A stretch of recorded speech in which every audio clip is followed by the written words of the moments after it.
Hello everyone, welcome back to my channel math skills with Nazia. देखिए आज की video में हम लोग कवर करेंगे यहाँ पर 3-4 टॉपिक।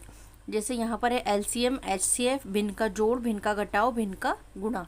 ठीक है, तो चलिए वीडियो को स्टार्ट करते हैं। सबसे पहले हम लोग यहाँ पर देखेंगे फर्स्ट क्वेश्चन में एलसीएम।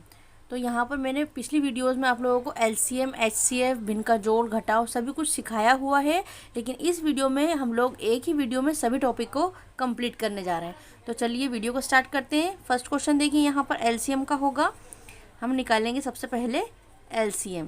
तो देखिए हम लोग एलसीएम किस किस का निकालेंगे, यहाँ पर 25 और 35 का एलसीएम निकालेंगे।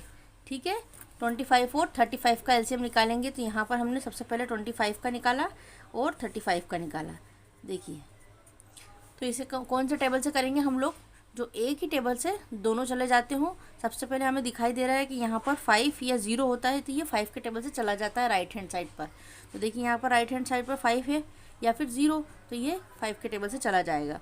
तो ये सबसे पहले 5 के टेबल से करेंगे इसको, 5 पंजे 25। ठीक है, फिर यहाँ पर कॉमा, फिर 5 सत्ते 35। ठीक है, अब ये फिर से 5 के टेबल से चला जाएगा, 5 से कम 5 और ये 7 एज इट इज़। ठीक है, यहाँ पर अब 7 के टेबल से जाएगा, 7 1 जा 7, 7 एकम 7 और जो 1 है वो एज इट इज़। चलिए इसके फैक्टर लिखिए, यहाँ पर इसके फैक्टर होंगे 5 इंटू 5 इंटू 7। अब इन सबका मल्टीप्लाई कीजिए, 5 पंजे 25 और 25 का 7 में मल्टीप्लाई करते हैं। तो चलिए 25 का 7 में मल्टीप्लाई कीजिए, क्या आंसर आएगा। मल्टीप्लाई करने पर हमारा आंसर आया 175। ये हमारा एलसीएम। ठीक है, अब नेक्स्ट में देखिए यहाँ पर सेकंड क्वेश्चन देखते हैं हम लोग एचसीएफ का, क्योंकि हमारा सेकंड टॉपिक क्या है, एचसीएफ। सेकंड देखिए यहाँ पर हम लोग करेंगे 32 और 48, इन दोनों का हम लोग लेंगे एचसीएफ। तो यहाँ पर हम लोग पहले करेंगे 32 का एलसीएम। तो देखिए 32 का एलसीएम कैसे होगा, 2 एकम 2, बचा हुआ एक इधर लगाया, अब कितना हो गया, 2 छंग 12। फिर यहाँ पर हम लोगों ने क्या किया, 2 के टेबल से फिर चला जाएगा, 2 अठे 16, फिर 2 के टेबल से जाएगा 2 चौक 8, फिर 2 के टेबल से जाएगा 2 दूना 4। जितने टाइम्स आता है, जितनी बार आता है, वो हम नीचे लिखते जाते हैं। ठीक है, अब देखिए यहाँ पर 2 के टेबल में 4 कितनी बार आता है, 2 बार, तो हमने यहाँ पर लिख दिया। फिर 2 के टेबल में 2 कितनी बार आता है, 1 बार। जब लास्ट में 1 आ जाता है तो हमारा ख़त्म हो जाते हैं फैक्टर। ठीक है, अब यहाँ पर हम लोग करेंगे 48 का। देखिए 48 का किया हम लोगों ने, 2 दूना 4, 2 के टेबल में 4 कितनी बार आता है, 2 बार, और 8 कितनी बार आता है, 4 बार। ठीक है, फिर 2 के टेबल में 2 कितनी बार आता है, 1 बार, और 4 कितनी बार आता है, 2 बार। फिर ये किया, फिर 2 के टेबल में 12 कितनी बार आता है, 6 बार। फिर 2 के टेबल में 6 कितनी बार आता है, 3 बार। अब देखिए 3 क्या 2 के टेबल में आएगा, नहीं आएगा, इसलिए ये 2 के टेबल से नहीं जाएगा, किसके टेबल से जाएगा, 3 के टेबल से, 3 एकम 3। ठीक है, यहाँ पर भी 1 आ गया, इसका भी फैक्टर कंप्लीट हो चुके हैं। अब यहाँ पर दोनों के जो फैक्टर हैं, यानी कि ये साइड वाले नंबर, इसे हम यहाँ पर लिखेंगे। देखिए कैसे लिखेंगे, यहाँ पर सबसे पहले लिखेंगे हम 32 के फैक्टर। 32 के फैक्टर क्या होंगे हमारे पास, 2 इंटू 2 इंटू 2 इंटू 2 इंटू 2। यहाँ कितनी बार है, 5 बार, 1 2 3 4 5, ये हमने 5 बार लिख दिया। उसके बाद देखिए यहाँ पर 48 के फैक्टर लिखेंगे। अब तो 48 के फैक्टर यहाँ पर क्या क्या हैं, 24 2 2 2 2 और 3, कितने टाइम्स है, 2 4 टाइम्स, तो यहाँ पर 4 टाइम्स लिखेंगे 2। ठीक है, और 1 टाइम क्या है, 3 है, यहाँ पर हम लोग 1 टाइम्स 3 को भी लिखेंगे। अब बनाएंगे हम लोग इसकी जोड़ी। तो ठीक है, जोड़ी कैसे बनाते हैं, देखिए यहाँ पर ये जो 2 है इसे लिखा, इन दोनों की जोड़ी बन गई, इन दोनों की जोड़ी बन गई। ठीक है, इन दोनों की जोड़ी बन गई। ठीक है, अब जो यहाँ पर 2 और 3 बचा है उसे हम लोग नहीं लिखेंगे, क्योंकि इनकी जोड़ी नहीं बनाएंगे, क्योंकि ये सिंगल सिंगल है, डबल नहीं है, इनकी जोड़ी नहीं बनेगी। तो देखिए यहाँ से निकालिए एक 2 को, यहाँ से निकालिए दूसरे 2 को, यहाँ से निकालिए तीसरे 2 को, और यहाँ से निकालिए चौथे 2 को। ठीक है, अब इनका मल्टीप्लाई कर दीजिए, 2 2 ज़ा 4, 4 2 ज़ा 8, 2 दूना 4, 4 दूना 8 और 8 दूना 16। ये हुआ हमारा HCF। ठीक है, आई होप कि आप लोगों को मेरा कंटेंट पसंद आ रहा होगा, और अगर मेरा कंटेंट थोड़ा भी आप लोगों को पसंद आता हो तो प्लीज़ चैनल को सब्सक्राइब किए बिना मत जाइएगा। तो चलिए देखिए नेक्स्ट क्वेश्चन। नेक्स्ट क्वेश्चन है यहाँ पर भिन्न का जोड़। तो देखिए भिन्न के जोड़ में यहाँ पर हम लोग लिखेंगे 2/3 देन प्लस 4/5। ठीक है, अब हम लोग लेंगे यहाँ पर एलसीएम। भिन्न के जोड़ में हमें सबसे पहले लेना होता है एलसीएम। अगर आप लोगों को एलसीएम आता होगा तो आप लोग भिन्न का जोड़ कर पाएंगे। तो चलिए यहाँ पर सबसे पहले हम लोग लेते हैं एलसीएम। किसका एलसीएम लेंगे? जो नीचे वाली संख्याएं होती हैं हम लोग उसका एलसीएम लेते हैं, जिसे हम बोलते हैं हर। ठीक है, इंग्लिश में कहेंगे डिनोमिनेटर। तो यहाँ पर 3 और 5 का एलसीएम लेंगे सबसे पहले। तो 3 के टेबल में 3 कितने टाइम्स आता है? 1 टाइम्स। और देखिए 5 तो आता नहीं है, इसलिए हम 5 को एज इट इज़ यहाँ पर लिखेंगे। अब यहाँ पर 5 के टेबल में 5 कितने टाइम्स आता है? 1 टाइम्स। अब दोनों जगह 1 आ चुका है, इसलिए हमारा एलसीएम कंप्लीट हो चुका है। अब यहाँ पर एलसीएम लेंगे, इन दोनों का मल्टीप्लाई करेंगे। तो 3 और 5 का मल्टीप्लाई करा, 3 पंजे 15। ठीक है, तो इसका एलसीएम कितना हुआ? 15।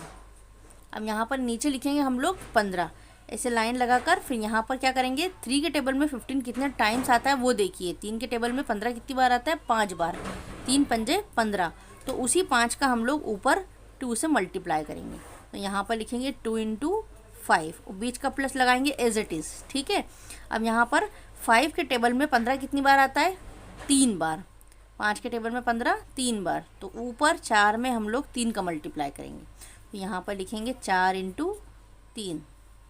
ठीक है, नेक्स्ट स्टेप में देखिए क्या करेंगे हम लोग। नेक्स्ट स्टेप में करेंगे हम लोग मल्टीप्लाई।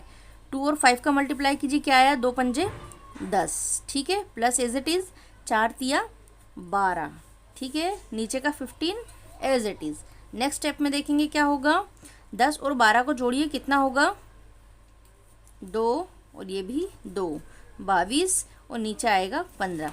देखिए अगर ये संख्याएं एक दूसरे से कटती हैं, एक दूसरे के टेबल में आती हैं या किसी भी टेबल में आती हैं, तो उसे हम काट कर ईजी बना सकते हैं। और अगर नहीं कट रही है तो यही हमारा आंसर होगा। ठीक है, नेक्स्ट क्वेश्चन देखिए। यहाँ पर हमारा नेक्स्ट क्वेश्चन क्या होगा? 4th, भिन्न का घटाओ। भिन्न का घटाओ। तो देखिए भिन्न का घटाव करने के लिए हम लोग लेंगे यहाँ पर 6/5 माइनस 7/4। ठीक है, तो यहाँ पर अब हम लोग भिन्न का घटाव करने के लिए भी सबसे पहले क्या करेंगे? एलसीएम। तो एलसीएम करने के लिए यहाँ पर हम लोग लेंगे 5 और 4 का एलसीएम। क्यों? क्योंकि वो नीचे की संख्याएं हैं, डिनोमिनेटर है, हर है हमारा, और हर का हम लोग लेते हैं एलसीएम। तो देखिए हर का एलसीएम लेने के लिए क्या करेंगे? सबसे पहले 2 से करेंगे, क्योंकि 2 जो है 4 जो है वो 2 से जा रहा है, इसलिए 5 को एज इट इज़ यहाँ पर उतारा हम लोगों ने, और 4 को करा 2 से, 2 दूना 4। फिर 2 से चला जाएगा, 2 एकम 2, और 5 को उतारा हमने एज इट इज़। अब देखिए 5 के टेबल से करिए, 5 एकम 5 और 1 एज इट इज़ आ गया। अब नीचे दोनों जगह 1। अब इनका करेंगे हम लोग मल्टीप्लाई, 2 दूना 4 और 4 पंजे 20। ठीक है, तो यहाँ पर हम लोग लिखेंगे नीचे हर में 20। अब 5 के टेबल में 20 कितनी बार आता है? 4 बार। तो ऊपर 6 के साथ हम लोग 4 का मल्टीप्लाई करेंगे। तो यहाँ पर लिखेंगे 6 × 4 और माइनस एज इट इज़। 4 के टेबल में 20 कितनी बार आता है? 5 बार। तो ऊपर हम लोग करेंगे 5 का मल्टीप्लाई। तो 7 में 5 का मल्टीप्लाई करेंगे, यहाँ पर लिखेंगे 7 × 5। ठीक है, नेक्स्ट स्टेप में देखिए यहाँ पर क्या होगा। 6 चौक 24। ठीक है, मल्टीप्लाई किया, आंसर आया 24। 7 पंजे 35, इन दोनों का मल्टीप्लाई किया, क्या आंसर आया? 35। नीचे क्या बचा? 20 एज इट इज़। ठीक है, यहाँ पर नेक्स्ट स्टेप में क्या करेंगे? 35 में से हम लोग 24 को माइनस करेंगे। तो सबसे पहले 35 में से 24 को माइनस कीजिए, क्या आंसर आएगा? 5 में से 4 को किया 1, और 3 में से 2 को किया 1। ठीक है, 11। 5 में से 4 को माइनस किया 1, 3 में से 2 को किया 1, अपॉन में क्या आएगा? 20। अब देखिए इन दोनों संख्याओं में से बड़ी कौन सी है? 35। 35 के आगे माइनस लगा हुआ है, इसलिए हम लोगों को यहाँ पर माइनस लगाना पड़ेगा। अगर बड़ी संख्या के आगे माइनस होता है तो हम लोगों को लगाना पड़ता है, और छोटी के आगे होगा तो नहीं लगेगा। ठीक है, यहाँ पर 11 20 भी एक दूसरे से कट नहीं हो रहा है। ठीक है, तो यहाँ पर यही इसका आंसर। चलिए भिन्न का घटाव भी हो चुका है। देखिए नेक्स्ट क्वेश्चन करेंगे हम लोग भिन्न का गुणा। देखिए भिन्न का गुणा जो है वो बहुत इजी है। यहाँ पर सिर्फ गुणा ही होगा, लेकिन किस तरीके से होगा देखिए यहाँ पर जैसे 2/10, ठीक है। और मल्टीप्लाई में लिखा है हमारे पास यहाँ पर 5/18, ठीक है। तो इसको हम लोग कैसे करते हैं मल्टीप्लाई, अगर ये कट रहा है तो यहाँ पर इसको काट दीजिए, और अगर नहीं कट रहा है तो हम लोग इसका मल्टीप्लाई करेंगे। कैसे करेंगे मल्टीप्लाई, देखिए अगर ये कटता है तो काटते हैं, और नहीं कटता है तो ऊपर वाली संख्या का ऊपर वाले में मल्टीप्लाई होगा, और नीचे वाली संख्या का नीचे वाली संख्या में मल्टीप्लाई हो जाएगा, देन वही हमारा आंसर होगा। लेकिन यहाँ पर ये कट रहा है, इसको हम लोग कैसे काटेंगे, देखिए 2/10 और ये 5/18। तो इसको कैसे काटेंगे, सबसे पहले 2 के टेबल से 10 भी कट रहा है और 2 के टेबल से 18 भी कट रहा है, जिसे भी काटना हो काट दीजिए, ठीक है। लेकिन हम लोग 10 को इसलिए नहीं काटेंगे क्योंकि 5 भी 10 के टेबल से कट रहा है, तो पहले हम वो भी काट दीजिए, क्योंकि 2 के टेबल से तो 18 भी कट सकता है। तो यहाँ पर 5 1 ज़ा 5 और 5 2 ज़ा 10, देखिए और इजी बन चुका है। अब यहाँ पर 2 के टेबल से 2 भी कट सकता है और 2 के टेबल से 18 भी कट सकता है, जो आपकी मर्ज़ी हो वो काट दीजिए। यहाँ पर 2 एकम 2, 2 एकम 2, देखिए यहाँ पर क्या बचा, कुछ भी नहीं, 1 1। और 1 का अगर हम किसी भी चीज़ में मल्टीप्लाई करते हैं तो वही संख्या आती है, ठीक है। तो यहाँ पर हम लोग नेक्स्ट स्टेप में क्या करेंगे, 1 का ये वाले 1 में मल्टीप्लाई करेंगे। मैंने बताया था आप लोगों को ऊपर का मल्टीप्लाई ऊपर के ही नंबर में होगा, तो 1 का मल्टीप्लाई 1 में करेंगे, 1 1 ज़ा 1, ठीक है। 18 का मल्टीप्लाई हम लोग 1 में करेंगे ये वाले, तो 18 एकम 18, ठीक है। 1/18 है, तो यहाँ पर इसका आंसर यही हुआ 1/18। देन देखिए अगर इसका आंसर होता 18/1, तो हम लोग क्या कर सकते थे, यहाँ पर नीचे का 1 हटा सकते थे, ठीक है। ये जो नीचे 1 आता है इसे हम हटा सकते हैं, और इसका आंसर हम लोग लिख सकते थे सिर्फ 18। लेकिन जब ऊपर 1 आ जाता है तो उसे हम नहीं हटा सकते, ठीक है। तो चलिए, आई होप कि आप लोगों को आज की मेरी वीडियो पसंद आई होगी, और वीडियो पसंद आई हो तो प्लीज़ लाइक शेयर कमेंट करें। मिलते हैं आपसे नेक्स्ट वीडियो में, तब तक के लिए बाय गाइज़।